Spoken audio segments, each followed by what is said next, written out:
Halo Pak Gesang, perkenalkan kami dari kelompok 6 kelas Bahasa Indonesia B. Pada kesempatan kali ini, kami ingin menjelaskan mengenai Hukumku, aplikasi hukum yang mudah dan cepat diakses kapanpun, dimanapun, dan oleh siapapun. Kelompok kami sendiri berisikan 3 anggota.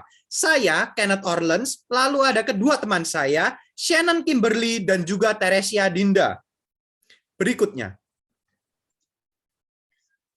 Pada presentasi ini akan ada 4 hal inti yang akan kami bahas, yaitu latar belakang, rumusan masalah, tujuan, dan manfaat. Yang pertama adalah latar belakang. Pemilihan topik PKMAI kami berdasarkan beberapa masalah yang nyata di masyarakat. Pertama, kurangnya pemahaman terhadap hukum di Indonesia berdasarkan syariah pada tahun 2022.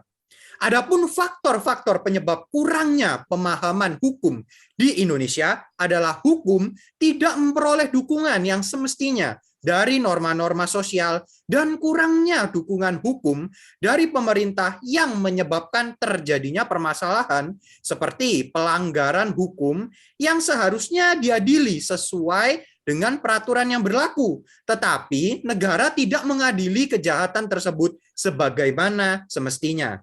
Kedua, kurangnya penerapan keadilan dalam hukum di Indonesia berdasarkan Atika pada tahun 2019. Ketiga, kurangnya bantuan hukum terutama untuk masyarakat miskin berdasarkan Elca Putera pada tahun 2021.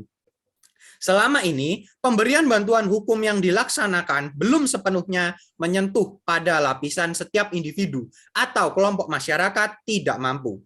Kesulitan akses menjadi faktor penghambat dalam mengakses keadilan, menyebabkan mereka belum maksimal dalam memperoleh dan mewujudkan hak-hak konstitusional mereka sendiri.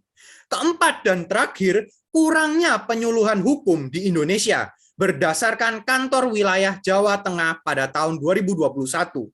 Jumlah fungsional penyuluh hukum yang ada saat ini belum mencukupi jika dibandingkan dengan jumlah penduduk dan luasnya geografis Indonesia. Berikutnya. Berikut adalah rumusan masalah yang kelompok kami dapatkan dari topik yang dipilih. Pertama-tama, mengapa masyarakat Indonesia memiliki pemahaman hukum yang rendah? Kedua, apa dampak dari ketidakpahaman hukum di Indonesia?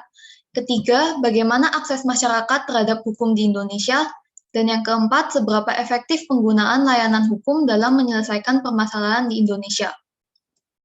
Selanjutnya adalah tujuan dari penelitian kali ini. Yang pertama yaitu mengetahui penyebab rendahnya kesadaran masyarakat Indonesia terhadap hukum di Indonesia. Kedua, mengetahui dampak rendahnya kesadaran hukum di masyarakat Indonesia. Ketiga, mengetahui bagaimana masyarakat dapat mengakses hukum di Indonesia. Dan yang keempat, mengetahui seberapa efektif layanan hukum yang ada di Indonesia dalam menyelesaikan permasalahan. Yang terakhir adalah manfaat aplikasi ini. Yang pertama, aplikasi ini ada untuk membantu masyarakat Indonesia yang kurang memahami hukum. Selanjutnya, untuk memudahkan akses masyarakat awam kepada jaringan hukum yang dibutuhkan. Dan yang terakhir, membuka akses bagi seluruh masyarakat Indonesia dimanapun mereka berada terhadap bantuan hukum. Sehingga dapat memulihkan kepercayaan masyarakat pencari keadilan terhadap proses penegakan hukum di Indonesia. Selanjutnya, dan di halaman ini dapat dilihat daftar pustaka di mana kami mengambil semua data-data yang kami miliki dari presentasi kami. Selanjutnya, sekian dari kami, terima kasih banyak.